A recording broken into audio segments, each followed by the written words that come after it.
오늘은 요한복음 12장 1절에서 19절 말씀을 통해서 은혜를 받으시겠습니다. 나사로를 예수님이 살리신 그런 사건 때문에 이제 대제사장들과 바리새인들이 예수를 이제 죽이려고 작정을 했고, 누구든지 예수를 보면은 신고하라라고 했습니다. 지명수배가 내린 것입니다. 이제 마음대로 드러내놓고 다니기도 어려운 형편에 예수님이 놓여 있습니다. 자, 그런데 이제 1절에 보시면요, 6월절 엿새 전에 예수께서 베다니에 이르시니 이곳은 예수께서 죽은 자 가운데서 살리신 나사로가 있는 곳이라. 6월절 엿새 전에, 6월절 날에 예수님이 어떻게 되십니까? 십자가에서 죽으시는데 이제 엿새 전에라고 시간을 예고를 하고 있습니다. 6월절이 얼마 안 남았습니다. 그때에 예수께서 베다니에 이르시니 이곳은 예수께서 죽은 자 가운데서 살리신 나사로가 있는 곳이라. 예루살렘 옆 동네 베다니에 이르렀다라고 하는 것입니다. 이 나사로 집에는 가능하면 나사로가 사는 동네는 안 가야 됩니다. 감시하고 있을 테니까. 사람들의 눈에 띄면은 분명히 신고할 것이기 때문에 가능하면 좀 숨고 피해야 되는데 예수님이 그 베단이라는 동네에 가셨다라고 하는 것입니다. 2절에 보면요, 거기서 예수를 위하여 잔치할새 마르다는 일을 하고 나사로는 예수와 함께 앉은 자 중에 있더라. 이 동네에 시몬이라는 사람이 있었는데 나병에 걸렸다 나은 사람, 그 사람이 아마 예수님을 위해서 잔치를 열어 줬는가 봅니다. 그 집에서 잔치할새, 자, 사람들은, 잔치하는 사람들은 예수님이 죽을 것을 믿고 알고 있겠습니까? 알면은 잔치를 안 열었을 것입니다. 이 시몬이라는 사람이 아마 예수님의 은혜로 나병에서 나았을 것이라고 생각이 됩니다. 그래서 예수님을 위해서 잔치를 열어줬다라고 하는 것입니다. 마르다는 일을 하고, 마르다는 언니, 마르다는 부지런한가 봐요. 음식 장만하고 뭐 이런 걸 했을 것입니다.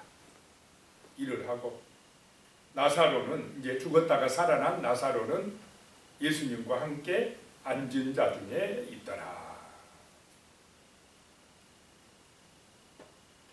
3절에 보면요, 마리아는 지극히 비싼 향유 곧 순전한 나드 한 근을 가져다가 예수의 발에 붓고 자기 머리털로 그의 발을 닦으니 향유 냄새가 집에 가득하더라.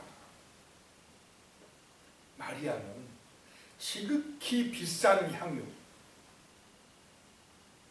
나드 한 근, 나드 향이라고 하는 이 지극히 비싼 향유를 가져다가 그 옥합을 깨뜨려서 예수님의 발에 붓고 머리털로 그 발을 닦아주더라 라고 하는 것입니다. 이 주인 시몬은 예수님이 오셨는데도 발을 닦을 물도 내주지 않았는데, 이 당시는 손님이 오면은 물을 내서 손발을 닦게 하는 게 A인데, 그런 A도 없이 이 시몬이라는 사람은 물 그만큼 중요하게 안 여긴 것 같습니다.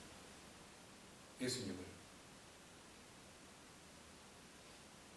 그런데 마리아는 그 비싼 향유 옥합을 깨뜨려서 예수님의 발을 닦아주더라 라고 하는 것입니다. 마리아에게서 예수님은 그만큼 소중한 분이다 라고 하는 것입니다. 어떤 사람이 볼 때는 별로 안 중요한 사람인데 마리아가 볼 때는 그리스도요, 하나님의 아들이요, 자기 인생에 있어서 가장 소중한 분이다 라고 생각을 했기 때문에 그 그 옥합, 그 비싼 향유 옥합을 깨뜨려서 예수님의 발을 닦아주었다라고 하는 것입니다. 그래서 그 비싼 향유 때문에 냄새가 향기로운 냄새가 집안에 가득하더라라고 하는 것입니다. 그랬더니 4절에요. 제자 중 하나로서 예수를 잡아줄 가룟 유다가 말하되, 제자 중 하나. 제자는 참 스승을 존중하고 믿고 따르고 해야 되는데 그 중 하나가 예수를 잡아줄 가룟 유다다. 그 사람이 말하되 5절에요. 이 향유를 어찌하여 300데나리온에 팔아 가난한 자들에게 주지 아니하였느냐 하니. 자, 마리아는 예수 중심입니다. 예수가 가장 소중합니다. 그런데 가룟 유다는 뭐 중심입니까? 지금 돈 중심입니다. 이 사람에게 중요한 것은 돈입니다. 자, 그래서 마리아는 구원받을 것이고 가룟 유다는 받겠습니까? 못 받겠습니까? 예수님의 제자여도 예수님을 3년 동안 따라다니면서 예수님의 그 일을 하면서, 그럼 다른 사람이 볼 때는 가룟 유다가 열심인 사람입니까? 아닙니까? 굉장히 열심인 사람입니다. 예수님 옆에서 늘 보좌하고 막 따라다니고 굉장히 열심히 일하는 사람인데, 이 사람의 중심에는 예수가 구원자가 아니고 예수가 중심이 아니고 누가 무엇이 중심입니까? 돈이 중심이고 자기가 중심입니다. 그 마리아가 정성으로 예수님 장례를 위하여입니다. 마리아는 예수님의 말씀을 믿었습니다. 예수님이 십자가에서 죽으실 것을 여러 번 예고하셨습니까? 안 하셨습니까? 여러 번 말씀하셨습니다. 가룟 유다도 듣고 마리아도 들었습니다. 그런데 이상하지 않습니까? 마리아는 믿는데 누구는 안 믿고 있습니까? 가룟 유다는 안 믿고 있어요. 예수님이 죽을 줄 모릅니다. 가룟 유다의 마음속에는 예수님이 이번 예루살렘의 6월절에 올라가면은 왕이 될 것이다. 정치적인 왕이 될 것이다. 그러면 나도 한 자리 해 먹어야지. 이런 야망, 자기중심적인 육신적인 세상적인 생각에 빠져 있습니다. 그러니까 그렇게 안 되니까 예수를 팔아먹는다는 것입니다. 배반한다는 것입니다. 그런데 똑같이 들었는데 마리아는 믿음이 있습니다. 말씀대로 믿습니다. 예수님이 십자가에서 죽으실 것을 말씀하셨으니까 이번 6월절에 죽으실 것이라는 믿음이 생긴 것입니다. 그래서 어쩌면 시집갈 때 가져가려고 하는 그 비싼 향유, 자, 계산이 빠른 가룟 유다가 얼마라고 그럽니까? 300데나리온이나 될 것을, 한 데나리온이 남자 하루 일당이라고 그랬습니다. 그러면 한 10만 원 잡고 300데나리온이면 요즘 돈으로 얼마입니까? 3천만 원. 그렇게 큰 돈을 허비하느냐라고 하는 것입니다. 그 돈이면 이거 팔아가지고 그 돈이면 가난한 자들에게 주지 아니하였느냐. 아주 가난한 사람들을 되게 생각하는 것처럼 이야기합니다.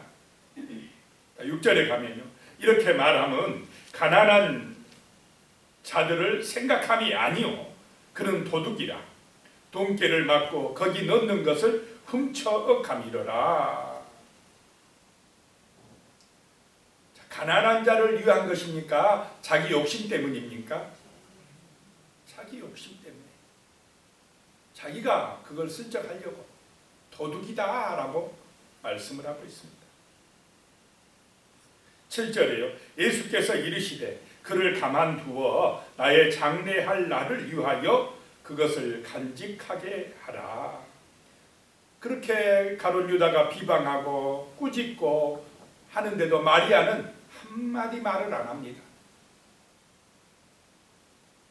내 것 가지고 내가 하는데 당신이 뭔데 이러쿵저러쿵 하는 이런 얘기 합니까? 안 합니까? 한마디 안 해요.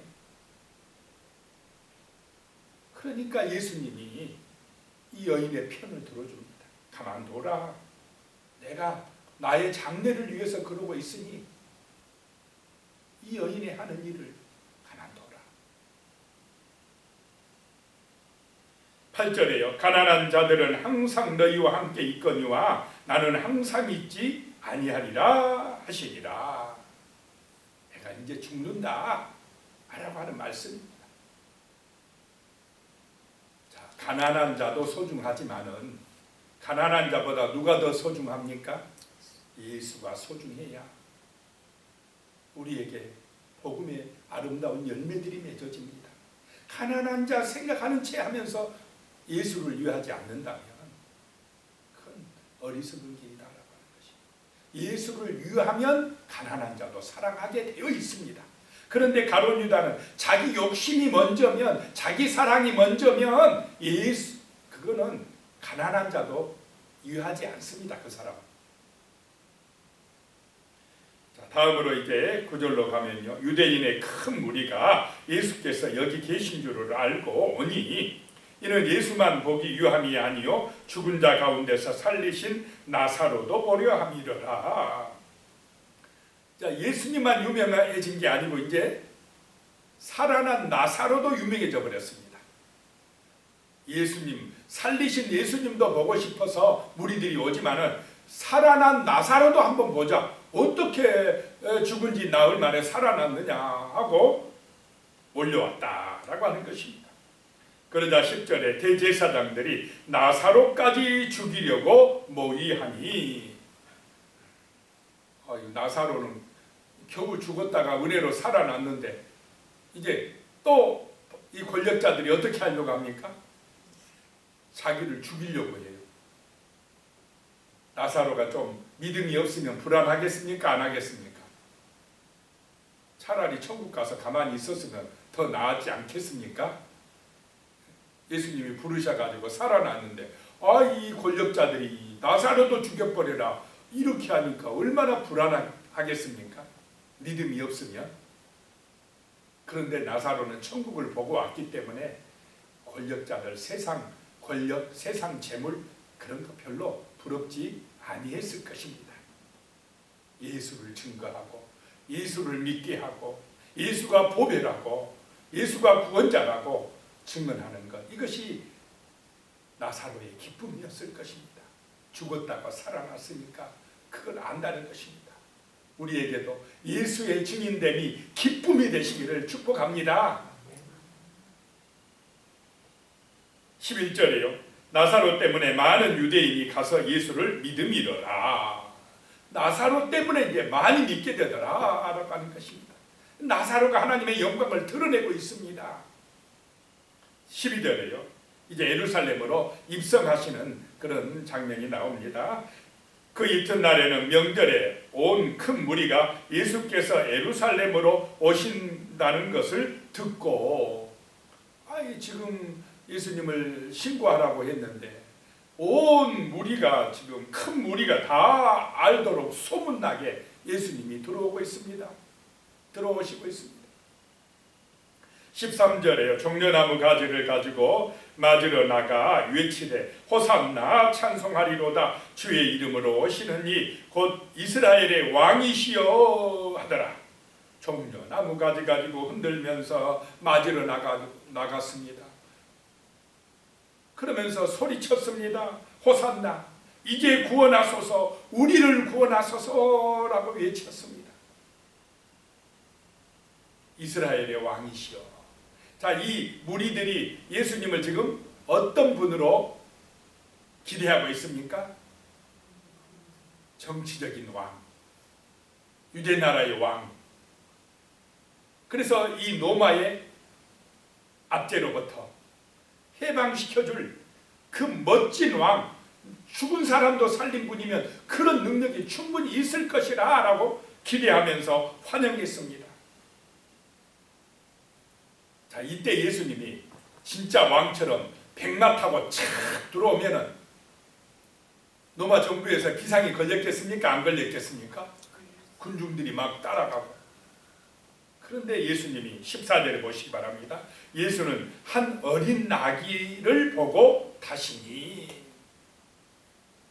15절입니다. 이는 기록된 바 시온 딸아 두려워하지 말라. 보라 너희 왕이 나귀 새끼를 타고 오신다 함과 같더라.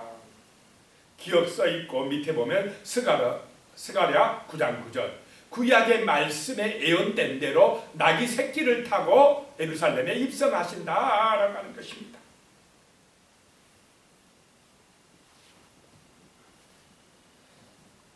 이 백성들은 큰 무리들은 정치적인 왕이 될 것을 기대하고 있는데 예수님은 영적인 왕으로 오셨다는 것입니다. 사단과 죄의 속박에서 구원하실 그런 그리스도 영적인 왕으로 오신 것입니다. 그러니까 나귀 새끼를 타고 초라하게 입성하신 것입니다.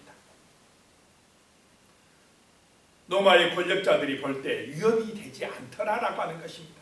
아, 저것은 정치적인 행사가 아니고 종교적인 행사야. 그냥 내버려둬도 괜찮아 라고 판단을 했다라고 하는 것입니다. 예수님은 십자가에서 죽으러 오신 것입니다. 영적 왕이 되시려고 입성하신 것입니다. 16절에요. 제자들은 처음에 이 일을 깨닫지 못하였다가 예수께서 영광을 얻으신 후에야 이것이 예수께 대하여 기록된 것임과 사람들이 예수께 이같이 한 것임이 생각났더라. 그때는 제자들도 몰랐는데 나중에 영광 받으신 후에야 그런 사건이 성경에 기록된 대로 되어 있었고 예수님이 그 말씀을 이루러 오셨구나라고 하는 것을 깨달았다는 것입니다. 17절입니다. 나사로를 무덤에서 불러내어 죽은 자 가운데서 살리실 때에 함께 있던 무리가 증언한지라 간증을 했다는 것입니다. 나사로 살릴 때 봤던 사람들이 이제 예수님을 간증하고 증언했다라고 하는 것입니다. 정말로 부활의 능력을 본 사람, 은혜를 체험한 사람은 예수를 전할 수밖에 없습니다. 예수의 증인이 되어진다라고 하는 것입니다. 자, 우리는 가론 유다의 길을 가는 것이 아니라 마리아의 길을 가시기 바랍니다. 나사로의 길을 가시기 바랍니다. 예수의 능력으로 내가 부활의 생명을 얻었으니 이제 나의 삶의 중심에는 돈이 아니라 내가 아니라 나를 살리신 예수다. 예수가 구원자요, 예수가 빛이요, 예수가 선한 목자요, 예수가 천국의 문이요, 양의 문이다 라고 증언하는 이런 증인으로 살아가시기를 축복합니다. 기도드리겠습니다. 하나님 아버지, 세상 사람들은 표적을 원하고 눈에 보이는 것을 원하고 자기가 소중하고 돈이 소중하고 육신의 것, 세상의 것, 이 땅의 것만을 추구하면서 살아가지만은 우리는 영적인 눈이 열린 사람들입니다. 부활의 생명이 있다고 믿는 사람들입니다. 정치적인 왕이 아니라 영적인 왕 예수를 원하는 그런 믿음의 사람들입니다. 사탄과 죄의 속박에서 우리를 구원하러 이 땅에 오신 우리의 구원자 예수를 증거하고 전하는 그런 믿음의 자녀들이 되게 하여 주시옵소서. 예수님의 이름으로 기도드리오며 이제는 우리 주 예수 그리스도의 은혜와 하나님 아버지의 무한하신 사랑과 성령님의 교통하시고 함께하시고 도우시는 은혜가 영원히 함께하시기를 축원하옵나이다. 아멘.